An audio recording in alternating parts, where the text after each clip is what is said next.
So I'll start the video and we'll take a look at this Escape the Room project. This is a very basic version of the project. You got to see Linnea's project 2 classes ago. Linnea's project was beautifully animated and had all sorts of richness to it. Oh, no, actually, no, you didn't see Linnea's project. That was the visual novel. You saw Seihi's project. That's right, where we fell out of the skyscraper. Do you remember that? Yeah, that one. So that was a deeper, richer experience.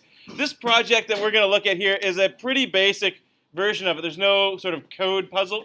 So that's going to be part of the criteria is a puzzle that'll be inside here, something like combination lock or, push the levers into the right position kind of puzzle. But we'll just take a look at the basics because that's where you need to start.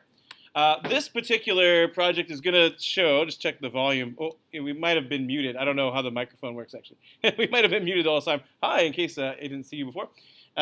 We're going to just take a look at a single room. And you don't have to do this, by the way. You can make it a bigger game. If you want to walk between rooms, like it could be a mansion, it could be a school, whatever. Like you can kind of move around within a space. But I'm going to make these arrows just kind of rotate us around. But feel free to make these scenes independent rooms. So here I am. I'm looking inside this world. Here's something you need to know how to do. Click on a door. Hey, it's locked. I can't open that door if I click on the door. Somehow that door has to be smart enough to know whether or not I have the key. And I'm going to have this inventory thing I'll show you how to do. I probably won't show you today, actually. Let's just get the room built. I'll show you how to do the arrows, though. Later on, we'll do a lesson on how do you make items or objects in the room sort of aware of what you've done so far in the game. That's coming up. These arrows I definitely want you to do. We've seen buttons already, and you guys did a little mini project to see if you can make a button. I made a blue button that made a cat blue, and then theoretically you made a second button to do something else. So we're going to make a button that's going to make it look like we rotate. And I've colored the walls this rainbow color so that you can see more easily as I rotate, right? If I press this button, yellow is going to now be in front and orange will be on the left, right? And now green's going to scroll into view and so on. You don't have to make it rainbow colored. It's helpful because I can easily at a glance see if it's working, but you might want to make yours look a little less goofy. Like if you were trying to get like a horror vibe going on, like having this rainbow walls just isn't super scary. So, feel free to not do exactly how I do it, right? And if you want to put a rainbow walls, that's cool too. So how is this working and how am I changing the room so I look like I'm rotating around?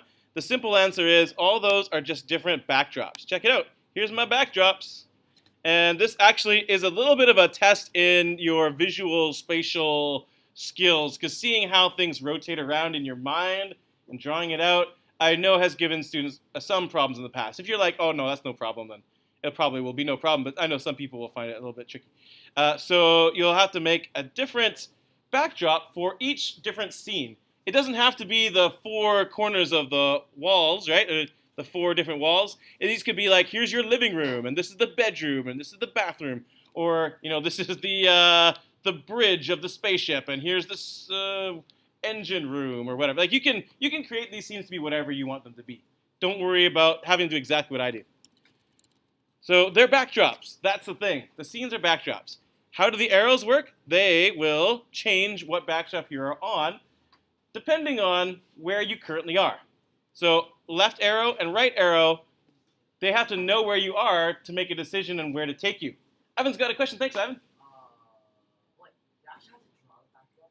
You don't have to. I should get out a couple of projects where students have taken actual video game backgrounds. Like a student did like a Mass Effect game where they just took screenshots from Mass Effect. And Mass Effect is a beautiful game. Tons of rich, beautiful graphics and stuff. So put that to work. That's totally fine by me. If you want to, bring in graphics that are not your own to make the programming the highlight of the project. Some people are going to want to draw that and make it, their own. Most of you are probably like, no, I just want cool pictures from some other source. If you would have trouble drawing that, then it's probably drawing is not going to be your choice. Honestly, it's not that hard to draw that, but don't test your drawing skills in this project. So anyways, let's talk about the arrows. The arrows are the cool thing. Oh, quick, Ethan's question.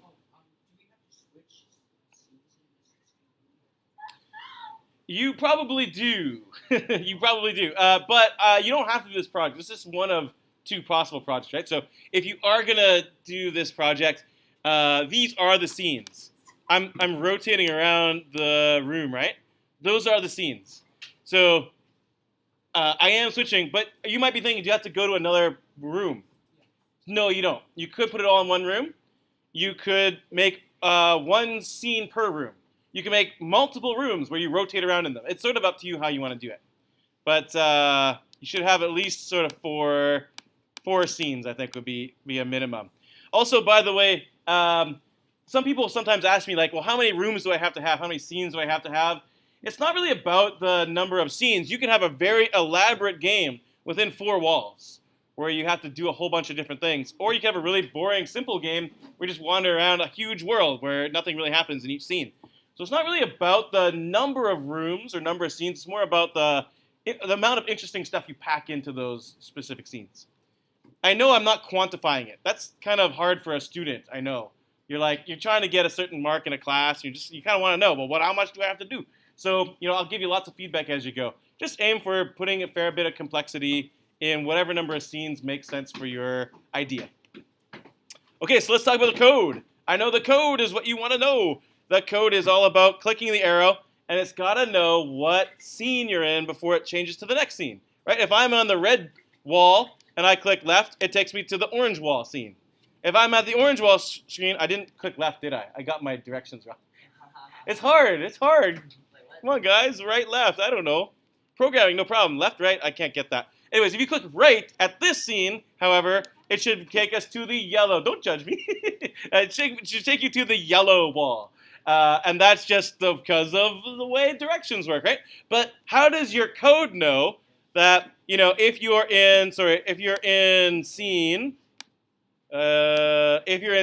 north and you click right, you should go to scene, let me think about that, east. And if you're in scene east and you click right, you should go to scene south. Like, how do you keep that in your code? I'll show you. I'm just going to show you. And you can probably find this project. I have it publicly shared anyways. Here's the code. Take a look. I'll zoom in, and you can see. First of all, I'll zoom into the one you already know how to do. Haha. We saw this before. This is the tactile script. This is the thing that makes the button change in some way when your mouse hovers over it. I'm just using 2 different costumes. You guys already saw how to do that, so I won't spend too much time, but it's there. Here is me doing the rest of it. I'm going to show you just one chunk of this. Here, I'm going to walk over. I'm going to aim the microphone so you can hear me. Or maybe I'll just use the mouse to gesture if that's okay. So this is inside of the arrow, right? Check it out. That's the basic unit of how this is going to work. There's an if statement that checks to see what room I'm in. So I check to see if the backdrop name is north.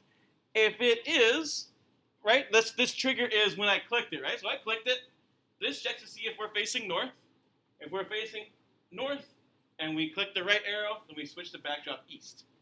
And that just makes sense in terms of if you look at the compass, you can double check that I'm legit on that information. Then there's this other thing, stop this script. This is really important. We'll talk about what happens if you don't have this in there.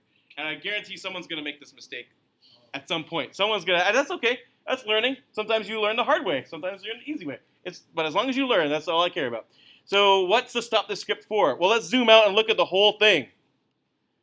This whole thing. Check it out. We have if backdrop name is north, switch to east. If backdrop name is east, switch to south. If it's south, switch to west. If it's west, switch to north. Well, guess what happens if I take out these stop scripts? Yeah, there's a cascading effect. Kind of like waterfalls, right?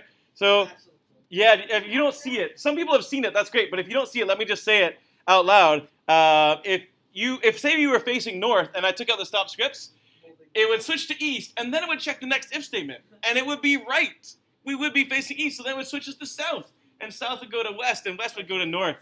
So you'd end up going full circle, and you'd click that button, and you would just see that you got back to north again. And you'd be like, this button's stupid, and I hate it.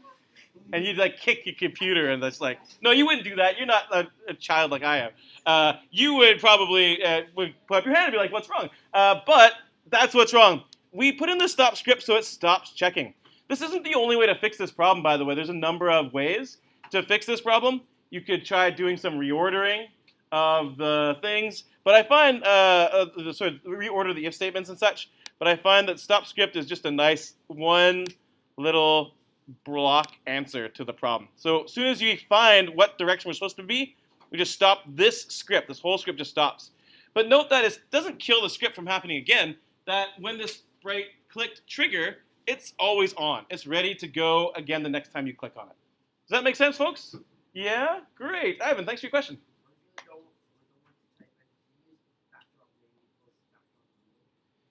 Yeah, good question. Let's see.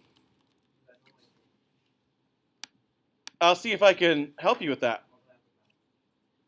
Unfortunately, it only has backdrop name. But costume number was only for sprites. I guess you could...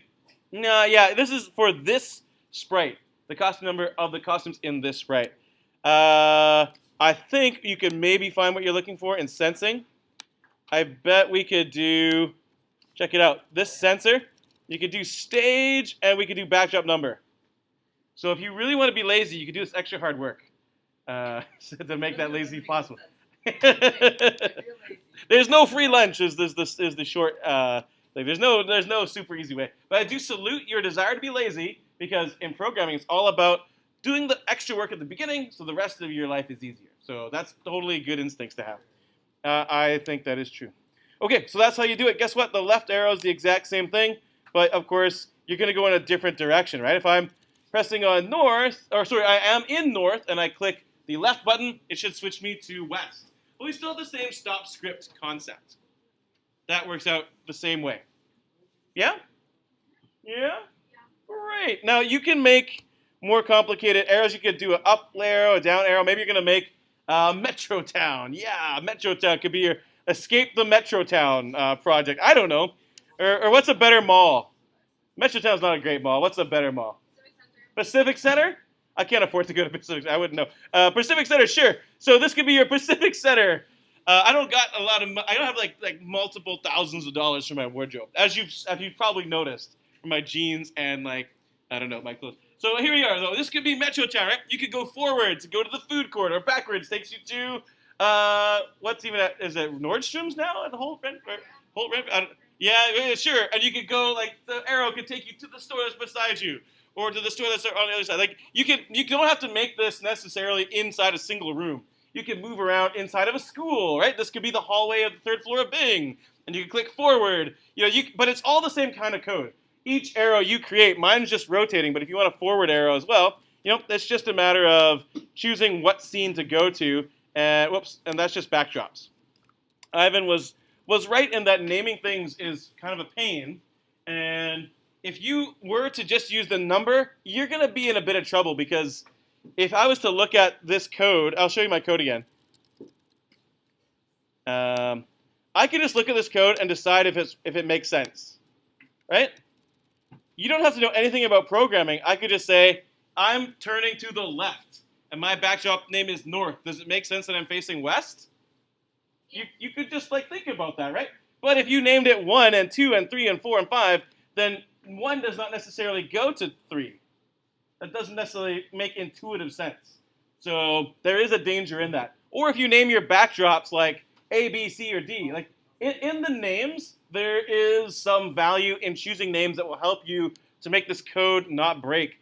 There will definitely be people in this room, and in fact, the most intelligent people might make this mistake. It's not about I made a dumb mistake. People will make the mistake where you'll click on something and you won't go to the right place. And it's just naming things in logical ways will help you avoid those problems, but will not keep you from making them, because you're human beings. Congratulations, you will make mistakes. So a couple more questions? Yeah. Go for it. Let me just rethink the wording for my question. Yeah, does someone else have a question while we're waiting? I'll go to Maya and then Mark. Okay, this is a very good question, but for the room, Yeah. you can draw that too, right? You can if you want to. But if you don't want to, Good, yeah, this is a really good question. Where do you get pictures of rooms? can you, Yeah. how did you do that? Did you draw that? I drew it. I'll show you how you draw a room. Are you ready for this? Are you ready for this? This is not going to show up on YouTube. Sorry, YouTube. You're not going to get to see the drawing lesson. I'll do it on the board easier. Are you ready? Here's your screen. You're not ready? Get ready. This is your, where you're going to draw. First, draw a rectangle in the middle. No way. Ready for this? Then connect each corner of the screen to the corner of that rectangle. Bam, bam, bam, bam. You're done. This is Woo! Whoa. I know. Sorry, YouTube, you missed out. But the things you learn in making video games. So you could just do that. And then, hey, what are all these things inside of the room? Well, then they're easy to download those things because, like, a picture of a vase or a door, I guess, let's be honest, you don't have to download a door. You can just draw another rectangle with a circle. Yeah, or whatever you want, right? You can just add in stuff. Here's a picture of a computer on a desk. Here's a picture of a vase. You know, you can just get stuff to fill your room with. And continue your question. And when you're like done your like story, Yeah. can it like reset to be like the final like? Ta-da? Yeah. It makes sense in my idea. Okay. It doesn't Well, make sense with you can have any ending screen you want, but there definitely. This is a good question for sure. There needs to be an end to this. Yeah. This must eventually end, and if the person can't get there, well, that's one thing. But there should be some way to solve, like, the way to get out of the door. Mine's really easy. I just go in, oh, there's a vase. Look at that. Oh, there's a key. Whoa, sweet. I'm out of here. I got the key into Windows XP land. Yeah. Like, that's all, like, my project is. The criteria will require you to do a little bit more work than that. There's going to be some kind of a puzzle that's a code inside of here as well. And, it shouldn't just be, like, one click done. Like, there's going to be a little chain of stuff. There's an inventory you're going to have to use where you're going to make things that are aware of what's in your inventory. So, for example, a classic thing, I can't draw this, is to have, here, I will draw it. Sorry, YouTube, you're not going to get the same experience that my students getting it live are getting right now. Let's erase all these words here. So here's a classic thing in this genre of games. The grate. You know what I mean? This little heating vent down here. And it's probably got like something like that. And maybe it's got dot, dot, dot, dot, and there you go. Oh, the heating vent.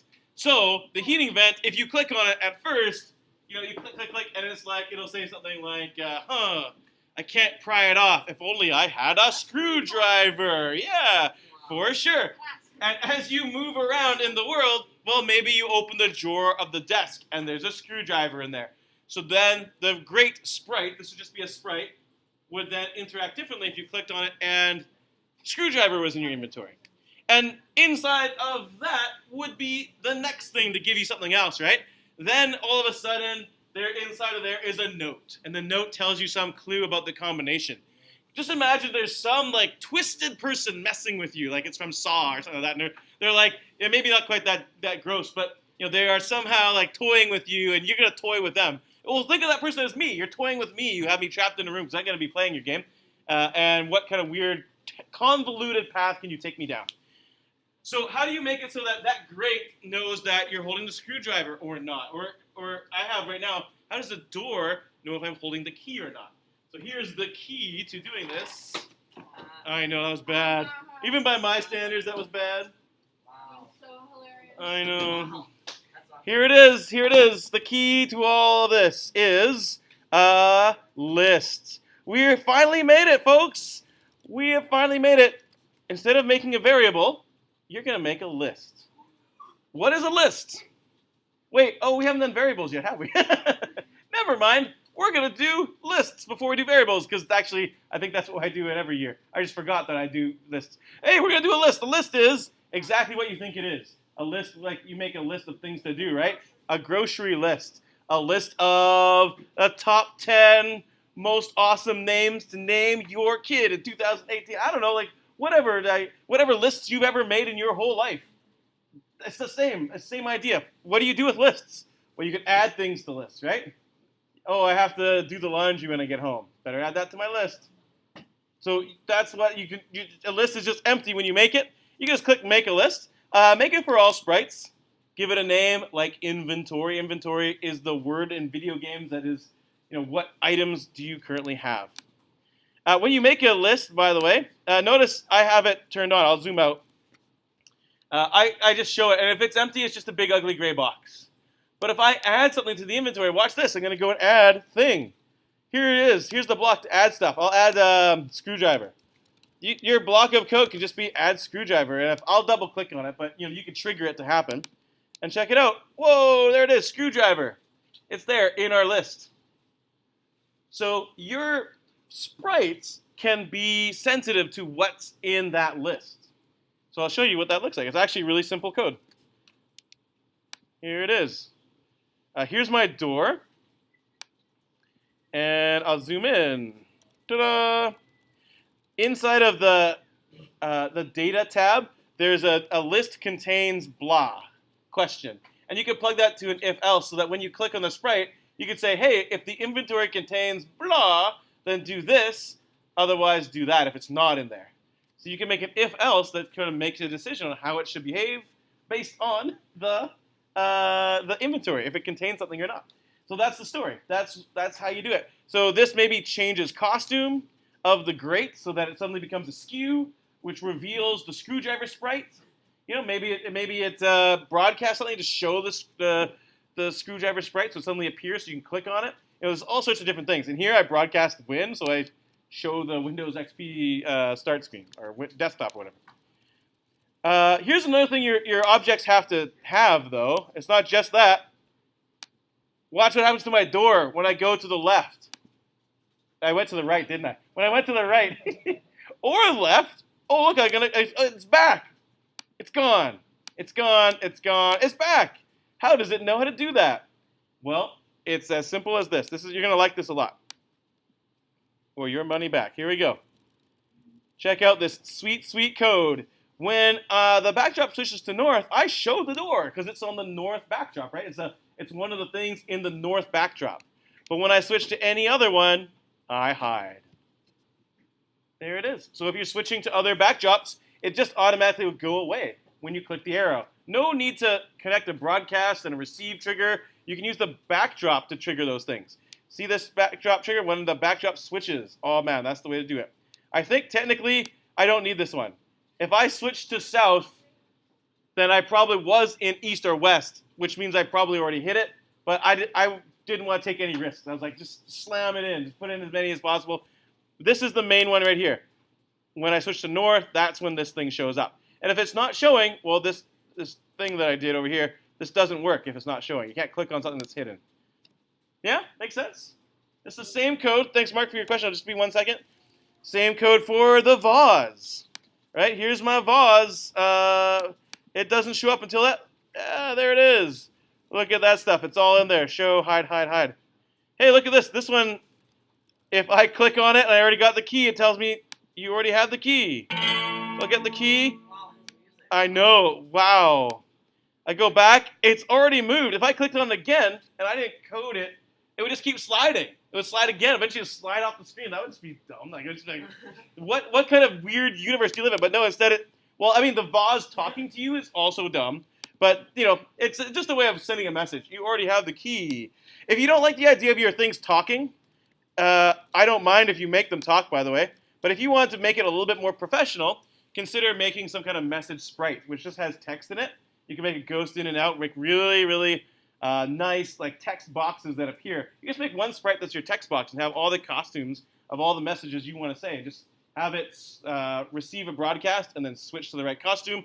And you can have really professional looking information boxes. Or at least nice looking ones. It doesn't have to be designed by Nintendo artists or anything, but you can make it as sophisticated as you want to make it. If you just leave it like that, that's okay. But these are all ways to get quality marks that I'm giving you. So go for quality marks, try to make it great. Thanks. Question, Austin? It's personal. Sure, we'll answer that. Mark, sorry, actually, you got a question as well. What's your question? Sorry. Come back to me. We'll come back to you. Anyways, that kind of covers a lot of the introductory stuff for this project. So, you probably want to sort of think it through a bit. Think about your convoluted path of what is the stuff. We haven't done the code puzzle yet, so we'll take a look at that coming up. But do have something planned for that. One last tip, by the way, have all of your things shown, all of your mysteries. It's great when you start here and the door is locked and you click on it and you can't open it. That creates motivation in the game. Make it so that you're puzzle that they have to solve is visible before they have the clues to solve it. So that they go, I guess I'll need to figure out what the combination is, or what the code is to open this thing. And then they'll be on the lookout for those things. Make those things visible, but then hide your, whatever will make progress, hide those things. So make the puzzles visible, but make the items kind of hidden away in some clever way. This is not that clever, but, you can have some easy ones, right? Have some low-hanging fruit, as they say in the gaming industry. Some easy ones that'll get people feeling like they're making success, and then have some harder ones as well. So there it is. Whoops, look at that. My key stays if I rotate around. So looks like I got some work to do on my own project. My key rotates with me, like it's stuck to me, like some tractor beam is holding it in place. But that's okay. I'll let you guys fix those problems. Okay, I'll stop the video.